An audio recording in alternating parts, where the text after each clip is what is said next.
And now, from our studios in San Jose, it's time for Operation Cupcakes. Hey, I'm Amelia, and welcome to Operation Cupcakes. Today, we'll be learning how to create a beautiful rose cupcake like the one shown here. These cupcakes are great for parties, weddings, and birthdays. Before we begin, let's go through all the materials needed. First, you'll need a beautiful batch of cupcakes like this. You will need some icing, either homemade or bought from the store. I prefer to use cake decorating icing because it holds its shape and it won't melt or droop like other icing. You can find it in your local Michael's. You'll also need some food coloring dye to dye your icing whatever coloring you want to be. A piping bag is also needed, as well as the tip for the piping bag. For the rose cupcake, we will use the tip that looks like a teardrop. The last material needed is a spoon or something to mix the icing with. Now that we have gathered all the materials, we can begin making the roses. But before we do, we'll take a short break. SJ's Youth Theater Arts presents Much Ado About Nothing. It's about love, war, and comedy in old California. Performance starts November 11 through November 19 at the University Theater at 7 p.m. You can buy tickets online at tvradiofilmtheater.com. Welcome back.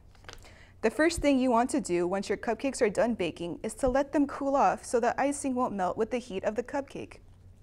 While they are cooling off, you can start mixing the food coloring of your choice with the icing. Today, I'm going to make some creamy peach roses.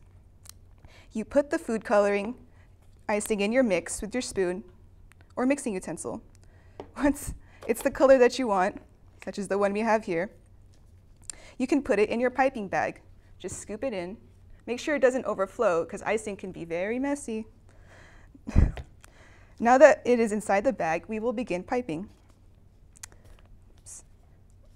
In order to be able to create the rose petals, the smaller tip should be in the bottom, like so. You can begin by making the center of the rose. So we'll just make a pile like right there. Now that you have the center, you will begin making the petals. You can either hold the cupcake in your hand and turn slowly as you add, or you can set it on the table and work your way around it, whichever is easier. I will use my hand for today. For the first round, you will only create 3 petals. 1, 2, and 3. Once you made the 3 petals, the next layer will be 5. Make sure to start in the gap and not behind the petals. 1,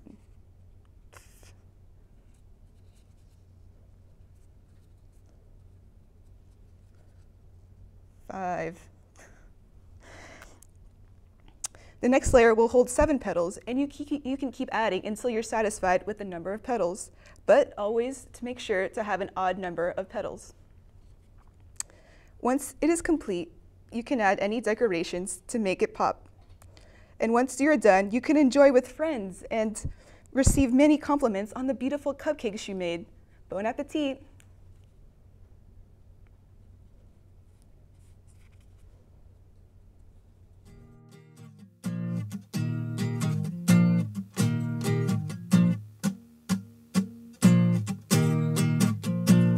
Join us next time for another episode of Operation Cupcakes.